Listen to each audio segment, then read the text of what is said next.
Arab Cultural Narcissism. This article has been published by Pervez Hoodboy on 19 September 2020 in Dawn. Pervez Hoodboy is an Islamabad-based physicist and writer.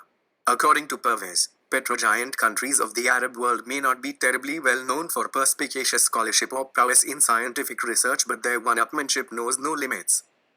The United Arab Emirates is presently stealing the show. The Emirates Mars mission's successful July 2020 launch means it will rendezvous with the Red Planet in 6 months. UAE cities have spectacular skylines premiering the world's tallest and most stunning buildings, and the world's top airline is called Emirates.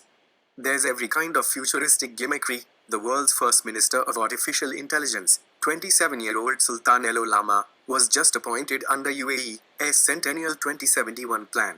Close on UAE's heels are other GCC countries, with Saudi Arabia having started the construction of Neom, a futuristic megacity deep in the desert bordering the Red Sea.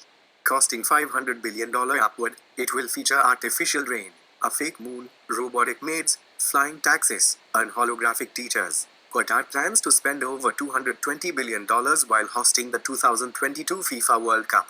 12 solar-cooled super stadiums holding around 50,000 spectators each are nearing completion. Privates corner companies these humongous public spectacles. What's Arab about all this? Expats flown in from around the globe run the show. They range from domestic servants to truck drivers and from famous architects to top-of-the-line space travel engineers. The relationship is purely transactional. Petrodollars buy brains, brawn and gadgets. Arab and Pakistani cultures remain self-congratulatory even 8 centuries after Islam's golden age ended. But, knowing the oil will eventually dry out, some GCC Arab rulers are realizing that there is a road to nowhere. Beating the drum of past glories and education of the usual religious kind will doom them to remain consumers and supplicants. And so, at least at first glance, they seem to be doing everything right and are throwing tons of money at it. Education from the primary class to university is free in all state institutions. New Arab universities are aplenty, with several US universities having Arab campuses to which famous foreign professors are loaded with incredible pay packages. Laboratories are stuffed with scientific equipment and every kind of infrastructure is there for the asking. Is it working? Has a culture of learning and scholarship developed? Nature, a highly respected science journal, has effusive praise. A recent article in its Middle Eastern edition, The Rise of Saudi Arabia as a Science Powerhouse, describes Saudi Arabia as West Asia's second most scientifically productive country after Israel. Other GCC countries have shot up in world rankings as well. The sole criterion used is the number of research papers published from universities. But with 20 different ways of getting your name onto a paper in the internet age, and with foreign visitors flown in just for lending their prestigious names to a paper, making large claims, based upon small evidence is unwise. Nature's normal objectivity was likely influenced by political and financial considerations. The astonishing conclusion of Science Powerhouse is unsupported by other evidence. UNESCO's science report, for example, was far more cautious. It observed that in most Arab countries, the education system is still not turning out graduates who are motivated to contribute to a healthier economy. University professors returning from teaching stints in GCC countries agree. They complain about the indifference, apathy, poor work ethic, and lack of curiosity among their students. Reading habits are undeveloped. Most students opt for soft areas like marketing, banking and management, with few going for more intellectually demanding and rigorous disciplines. At the heart of this is Arab attitudes towards knowledge and learning. Centuries after the end of Islam's golden age, 9th to 13th centuries, Arab culture is self-absorbed and centered on self-congratulation, convinced that it possesses the only true religion and that Arabic is the most perfect language. It claims eternal monopoly over truth. That's narcissism on a civilizational scale. Narcissus, as the reader knows, is a Greek legendary figure who fell deliriously in love with himself and disdained all around him.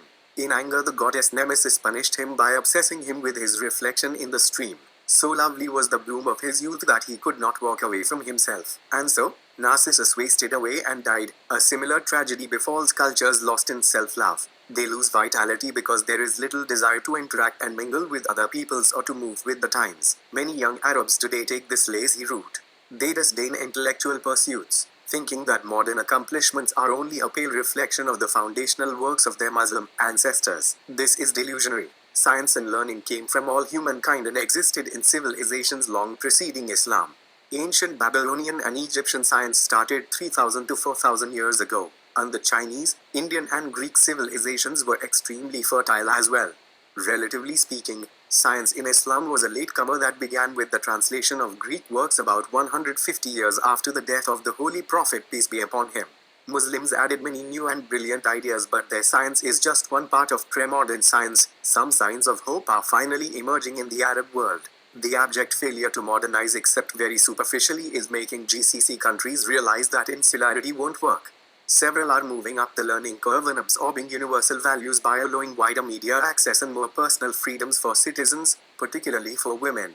While the trend towards recognizing Netanyahu's Israel smacks of defeatism and sells out Palestinian interests, the decrease in anti-Semitic propaganda augurs well for all. Bucking progressive trends in the Arab world, Pakistan is busy manufacturing new narcissistic illusions. Lacking the will to address urban chaos, as in Karachi, or to generate significant employment, it seeks solace through concocting a Turkish Islamic past and heaping adoration upon the fictionalized to-gruel drama series. Now watched daily by millions, it is a new form of escapism. Evidence for a further closing of the Pakistani mind is starkly visible. Absent from our school curriculum is the study of world history, philosophy, epistemology, or comparative religions. In Thai's single national curriculum, rote learning has massively increased, as has religious content. The brains of our school children are being programmed for a world other than the one they live in. This was it for today from Pervez Hoodboy. Dear friends, if you haven't subscribed to the channel, subscribe now and share with your friends. Keep visiting for more interesting stories and articles. Thank you.